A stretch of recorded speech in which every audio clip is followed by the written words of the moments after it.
Y'all, today we're going to be talking about why most people never level up. And the reason really isn't because they can't handle the success.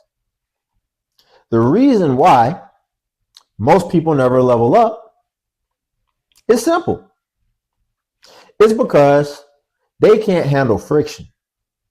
And the second things stop being smooth, the second that progress feels slow, or maybe relationships get tense, or ultimately life throws resistance at them, they act like that's a sign to stop.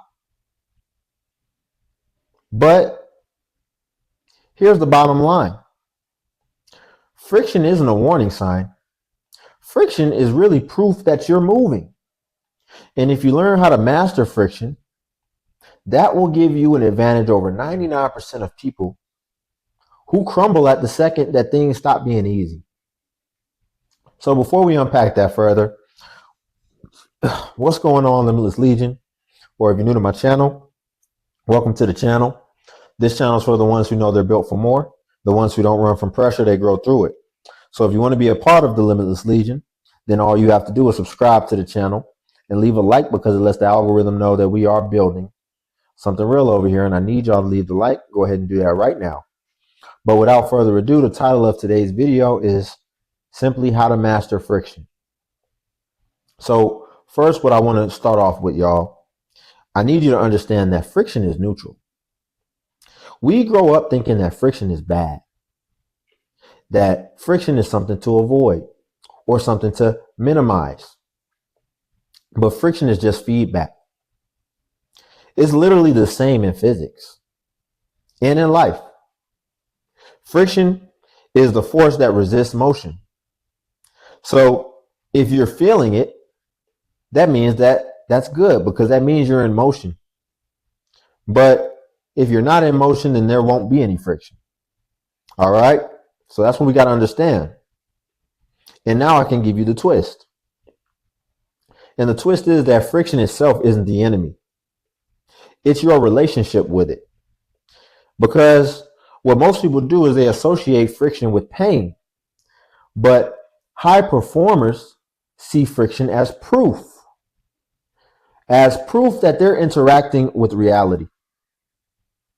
And they don't label it as good or bad. They just label it as a necessary part of the process. So there's two types of friction, because not all friction is the same. And if you treat them the same, then you're either going to get burnt out or you'll just be stuck forever. So let's talk about the first type of friction. It's called constructive friction. And this is the good friction. This is the kind that shapes you. So on a practical scale, this can look like the reps in the gym. This can be just the uncomfortable conversation that needs to happen. This can be the long nights like tonight where you're just building something from scratch. Right? There was resistance to do this video. But from that resistance creates strength. Okay? So now let's get into the second type of friction, which obviously is the bad type of friction. And this is destructive friction. So think of constructive friction, like we said, going to the gym, making your body stronger. But destructive friction is like if you were driving your car with the parking brake on. You're putting in effort, right? And you're burning fuel, but you're not really moving forward, or you're not moving forward at all. So this is just resistance caused by the wrong setup, but not necessarily the challenge itself. So just an example, let's say you were working in a toxic work environment. Let's say you're training, but you're training with bad form. Or, trying to solve problems with the wrong tool. Right? It can even be, right, there's friction in your relationship. You're trying to stay, but really it's a relationship that's draining you. So in other words, constructive friction is growth through pain, and destructive friction is basically just wasted pain. All right? So mastery of friction starts with you knowing which one you're facing.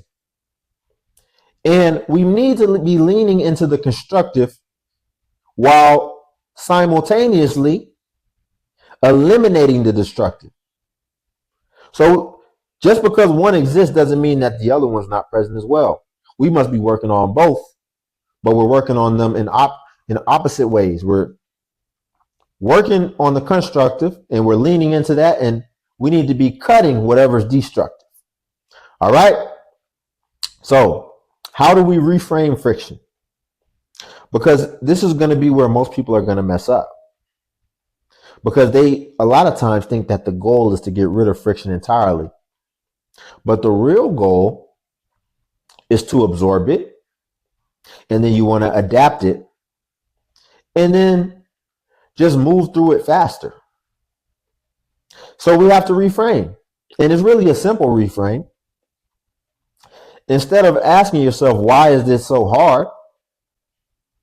Maybe ask yourself, what is this teaching me that I wouldn't learn if I didn't have this resistance?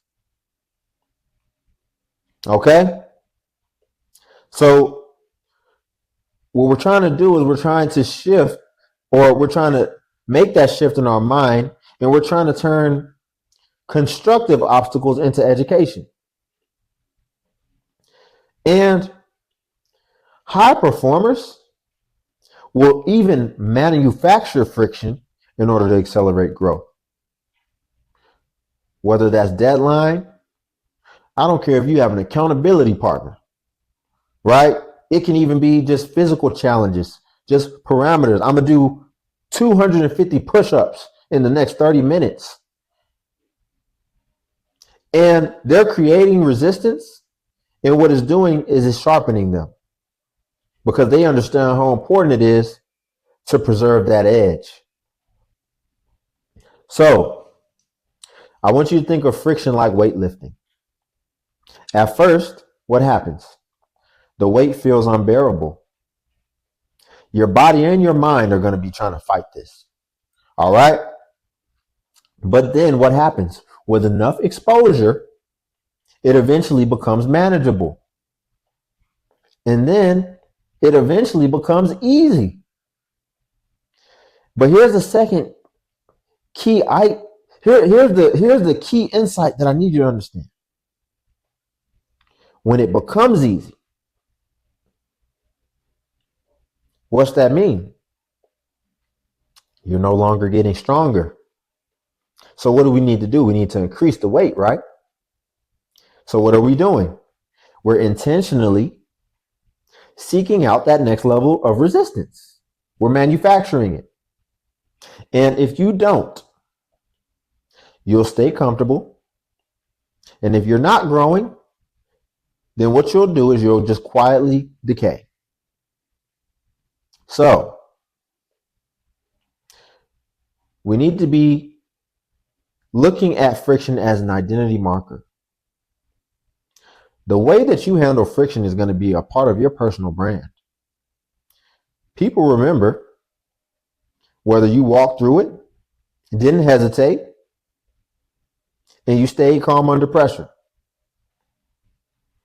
So this is going to come down to your relationships, your career, and ultimately your reputation. All these things are going to be built in moments of friction. So if you can be the person who moves forward when things are messy, y'all, especially to my fellas, then you will stand out. And that's because everyone's confident when it's easy, right? But it's how you behave when it's tense, when it's inconvenient, when it's uncertain. And that will determine your trajectory. All right? So we need to turn friction into a skill. And that's what I'm here to enable you to do. Stop thinking of friction as a threat. Start thinking of friction as a skill set. Identify it, classify it, What do we mean by classify it? Is this constructive or is this destructive? Then we need to reframe it, and then we increase it intentionally.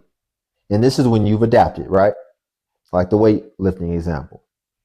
So do that, and I promise you, you're going to move through life with momentum, no matter how rough things get. Okay? So we'll leave it there. Like the video. I need that. Comment. Subscribe if you want to join Limitless Legion. Also, Cash App is linked below if you want to tip the show. Buy your boy iced coffee. And join the Patreon if you'd like, where I do post exclusive self-improvement content that's not on YouTube. But until then, I'll catch you guys in the next video.